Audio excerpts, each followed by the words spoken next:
আপনারা অনেকক্ষণ ধরে বসে আছেন, অনেকে ক্লান্ত বিরক্ত হয়েছেন। আমি সীমান্ত এলাকায় গিয়েছিলাম, শূন্য রেখা যেটা সেখানে হলো ধান ক্ষেতের মধ্যে ভারত হলো পুশিং করতেছে বাংলাদেশে এবং খুবই মানবেতর জীবনযাপন করছে তারা, যেখানে হলো তারা বাংলাদেশিদের কাছে খাবার চাচ্ছে, কেউ পানি চাচ্ছে। তো সেখানে আমরা যেটা দেখেছি, বাংলাদেশ সরকারকে আমরা অনুরোধ জানাবো বা পরামর্শ দিব, বিজিবিকে শক্তিশালী করতে হবে। আমরা ইতিমধ্যে দেখেছি আমাদের বিজিবিতে ড্রোন ডেপ্লয়মেন্ট হয়েছে, বিভিন্ন নতুন ভেহিকল পেট্রোল কার ডেপ্লয়মেন্ট করেছে সরকার। প্রায় 60,000 বিজিবি হলো বর্ডারে ডেপ্লয়মেন্ট হয়েছে। আমরা মনে করি সরকার আরও শক্তিশালী পদক্ষেপ নেবে, কারণ আমাদের বিজিবিকে যদি আমরা শক্তিশালী না করতে পারি তাহলে পুশিং রুখা আমাদের সম্ভব নয়।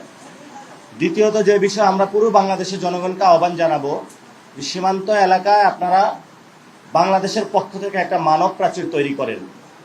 এই মানব প্রাচীর ভেদ করে যাতে ওই পার থেকে কোনো সন্ত্রাসী, স্মাগলিং অথবা যারা চোরাচালান করে বাংলাদেশের অভ্যন্তরে ঢুকে ক্রিমিনাল অ্যাক্টিভিটিস না করতে পারে, সেই ক্ষেত্রে আপনারা যথাযথ ভূমিকা নেবেন এবং আমরা আশা করব সরকার এই বিষয়ে উদ্যোগ নেবে।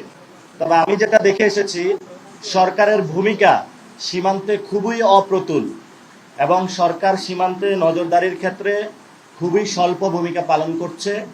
এবং এই ক্ষেত্রে 3 জন মন্ত্রী বক্তব্য দিয়েছেন।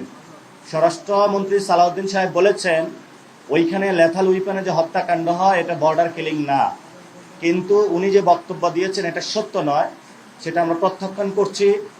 দ্বিতীয়ত শামা ওয়াহেদ, উনি একজন প্রতিমন্ত্রী, উনি যে বক্তব্য দিয়েছেন যে তাদেরকে 12টা চিঠি দেওয়া হয়েছে, তারা রেসপন্স করে নাই। তা আমরা মনে করব যে রেসপন্স যদি না করে তাহলে পররাষ্ট্রনীতির ক্ষেত্রে আর একটু নতজানু থেকে সরে সঠিক পররাষ্ট্রনীতি নেওয়া, উদ্যোগ নেওয়া সরকারকে প্রয়োজন। ওই একটা চিঠিতে সাথে সাথে শেখ হাসিনাকে একটু ফেরত চাওয়া প্রয়োজন। লাস্ট যিনি ডক্টর জাহেদ একটি বক্তব্য দিয়েছেন, সেখানে উনি বলেছেন সীমান্ত হত্যা ভারতের আভ্যন্তরীণ বিষয়। আমরা সর্বত এই বক্তব্য প্রত্যাখ্যান করছি, কারণ আপনার সীমান্তে যখন উত্তেজনা হচ্ছে, সেখান থেকে অবৈধ বাংলাদেশি বলে আমাদেরকে পাঠানো হচ্ছে বাংলাদেশে, তাহলে উনি যে বক্তব্য দিয়েছেন এটা শুধু ভারতের আভ্যন্তরীণ বিষয় নয়, এখানে বাংলাদেশের মানুষের জীবন সংগ্রাম, বাংলাদেশের সার্বভৌমত্ব জড়িত রয়েছে। আমরা সরকারকে বলবো দ্রুত উদ্যোগ নেওয়ার জন্য এবং 32টা জেলা ইনশাআল্লাহ একযোগে পুরো বাংলাদেশের সীমান্তে আমরা প্রতিবাদ সমাবেশ করব, মানব প্রাচীর তৈরি করব। বাংলাদেশ আবার দেখিয়ে দিবে 71 সালে যেভাবে হলো আমরা বাংলাদেশের সার্বভৌমত্ব রক্ষার জন্য ঝাঁপিয়ে পড়েছিলাম, তেমনিভাবে এই সময়ে যদি কোনো রাষ্ট্র, সন্ত্রাসী গোষ্ঠী বা সন্ত্রাসী বাহিনী বাংলাদেশের সার্বভৌমত্বকে লঙ্ঘন করতে চায়, আমরা হলো আমাদের সর্বোচ্চটা দিয়ে বাংলাদেশের মানুষকে নিয়ে ঐক্যবদ্ধভাবে আমাদের সীমান্ত রক্ষা করব। আসসালামু আলাইকুম।